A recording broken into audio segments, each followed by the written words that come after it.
تفسیر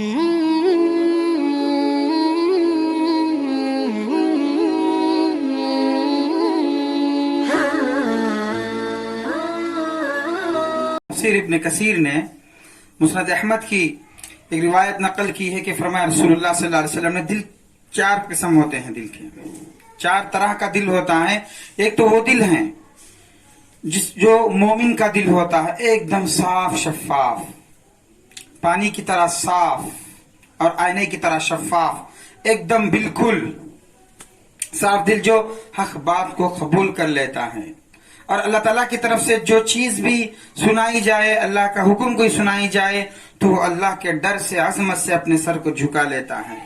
اور کوئی نبی کی حدیث اس کے سامنے پیش کی جائے تو وہ تسلیم کرتا ہے، اور آخرت پر ایمان رکھتا ہے، اور موت پر ایمان رکھتا ہے، پھر مرنے کے بعد والی زندگی پر بھی ایمان رکھتا ہے۔ یہ اور جب بھی اس کے سامنے کوئی آیت پڑھی جائے یا اللہ کا کوئی کلام اس کے سامنے سنایا جائے یا آخرت کا تذکرہ کیا جائے یا جنت و جہنم کا تذکرہ ہو تو وہ ایک دم اس کے آنکھوں سے پانی نکل آتے ہیں، اس لیے کہ اس کا دل نرم ہوتا ہے اور صاف و شفاف ہوتا ہے۔ یہ دل ہے ایمان والے کا دل ہے۔ اور ایک دوسرا ہے ایک دم سیاہ کالا غلاف کی طرح بند ہوتا ہے، وہ کافر کا دل ہوتا ہے جو ہمیشہ سخت پتھر کی طرح سخت ہوتا ہے، اس لیے کہ وہ احکام خداوندی سے دور ہوتا ہے، ایمان سے دور ہوتا ہے، دین سے دور ہوتا ہے، تو اس کے اعمال کی وجہ سے اور اس کی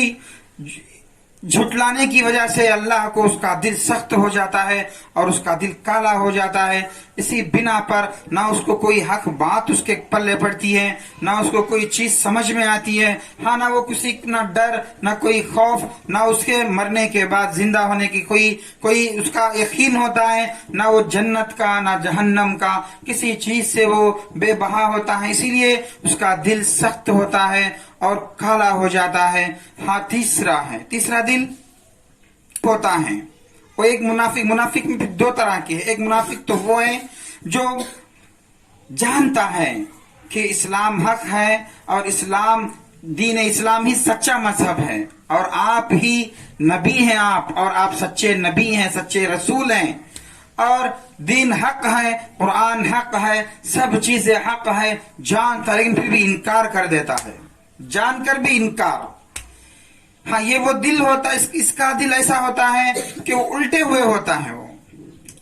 نہ وہ پورے طور پر کھل کر آتا ہے یا پورے کے طور پر چھپتا ہے، اسے کوئی بات کہی جائے تو وہ انکار کر دیتا، لیکن دل اندر کا دل کہتا ہے کہ ہاں یہ سچ ہے، لیکن یہ انکار کر دیتا ہے۔ اور چوتھا قسم دل کا ایسا ہوتا ہے کہ جو منافق ہے لیکن ایمان اور نفاق دونوں سے مخلوط، 2 ملے ہوئے ہوتے ہیں، مانتا بھی ہے، جانتا بھی ہے، اور پھر مسلمانوں کے صحبت میں بھی بیٹھتا ہے اور مسلمانوں کے ساتھ دین کے کاموں میں بھی حصہ لیتا ہے، لیکن اندر سے مطمئن نہیں رہتا، اطمینان نہیں رہتے اسے، اور سوچتے رہتا ہے مسلمانوں کو نقصان پہنچے تو یہ خوش ہو گیا، مسلمانوں کو کوئی ضرر پہنچے تو یہ خوش ہو گیا۔ یہ 4 قسم کے دل ہوتے ہیں جو اللہ کے نبی علیہ الصلوۃ والسلام نے تذکرہ کیا ہے احادیث کے اندر۔ جیسے ان کا دل ہوتا ہے ویسے ان کے اعمال بھی ہوتے ہیں، ویسے ان کے سکنات اور حرکات بھی ہوتے ہیں، اور ان کا اٹھنا بیٹھنا انہی لوگوں کے ساتھ ہوتا ہے جیسے انسان اپنے سینے کے اندر جو دل رکھتا ہے، جیسا دل ہے اور اس کے حرکات اور اس کے اعمال اور اس کے خیالات اور اس کے سوچ سب ایسے ہی ہوتا ہے جیسا اس کا دل ہوتا ہے۔